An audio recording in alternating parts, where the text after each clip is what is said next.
So what are your salary expectations? Probably one of the most dreaded questions you'll get on an interview, especially if you don't know how to answer it.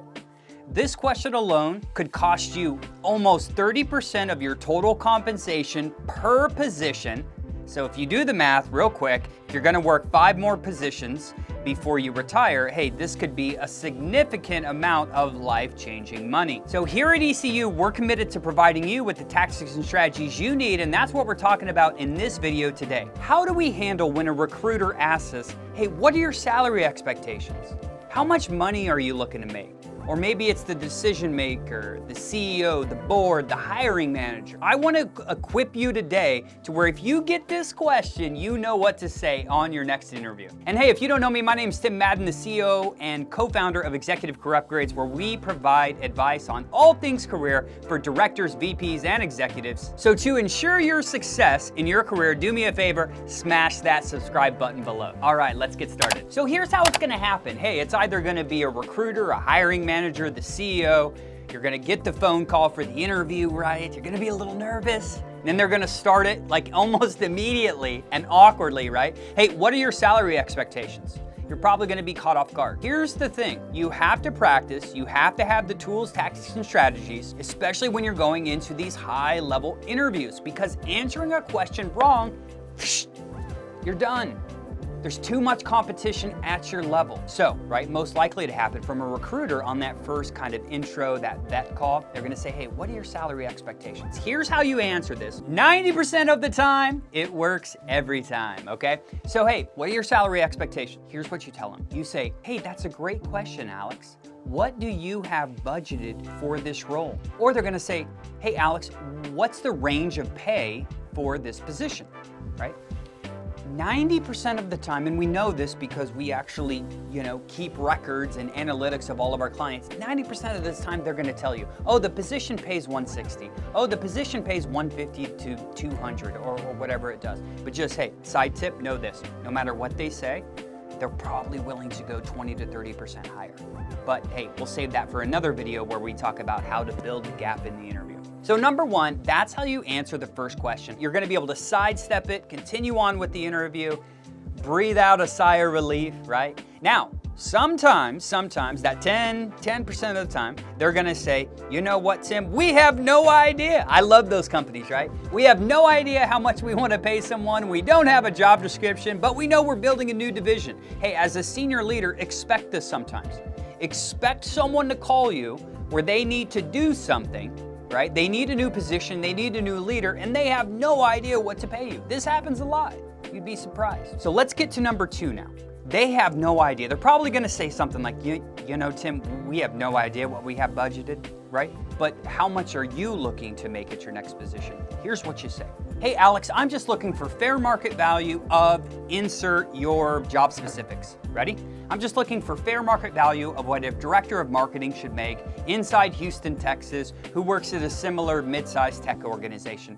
And Alex, I'm sure we can come to terms on what fair market value is if we see it's both a fit for this position. Now, you'll alleviate that, okay? That will take some pressure off of you saying, hey, I'm just looking for fair market value, right? Let's make sure I'm a fit for the position. We'll worry about the details later. Now, 3% of the time we know this is gonna happen. The recruiter is going to demand, right? They're going to demand, hey, I'm not letting you pass go unless you give me a number. In these cases, here's exactly what you do. You just say, hey, Alex, unfortunately right now, I don't know how much travel is required. I don't know anything about the team, the culture, the product, right? What you're exactly looking for, the challenges that are around inside the business unit right now. So it's really hard to determine this. But then we're gonna give them a very large range. So let me give you an example. Say we're targeting a range of 200K. We're gonna simply tell them, I'm looking for something between 150K and 250K for a total compensation package. You're gonna have to provide a range. If number 1 doesn't work, so let's kind of recap. Number 1, they're gonna say, hey, what are you looking for salary-wise? Remember, hey, what's budgeted for this position, or what's the range of pay? That's gonna work most of the time. If they say they have no idea, you go with, remember, I'm just looking for fair market value of what a mechanical engineer makes at this level inside this part of the country for this type of company. Okay? Hey, I'm sure we can come to terms on that and figure out what that is if it's a fit between us both. Number 3, give me a number, right? Hey, just give a wide range. Okay? But let them know it's dependent on a lot more things. It's really funny, right? Imagine someone calling you and literally saying, what are you looking for? Well, here's the thing. Let's just say I made 100K in my last position. Hey, if now I have to travel a lot, you're gonna have to pay me more money. You want me to relocate? You're gonna have to pay me more money. You want me to, right? So there are certain things that should impact, right, your total compensation package, right? But either way, the third one's just a smoke screen. So just try to handle it that way. Remember, your main goal is to get through the interview process to the hiring manager, to the hiring manager's boss, because in reality, here's what I know. No one cares about the amount of money they pay people. They care about the level of challenges that this person can come in and ease off the plate. Because a lot of the companies that you're going to be interviewing at, small, mid, and large, when you go into the company, when you transform a sales process, when you help reduce turnover by 10%, when you help go in and just do a little thing that saves, little things at small, mid, and large companies, equal lots of revenue, equal lots of costs. And if you can go in and tell someone how to save $40,000 a month or more, well, guess what? It's really easy asking for a couple more grand a week, a couple more grand a month. So remember, the next time you're in an interview, make sure you replay this video, you save it somewhere, okay? Because Tim Madden's telling you right now, okay, they're gonna ask you this question.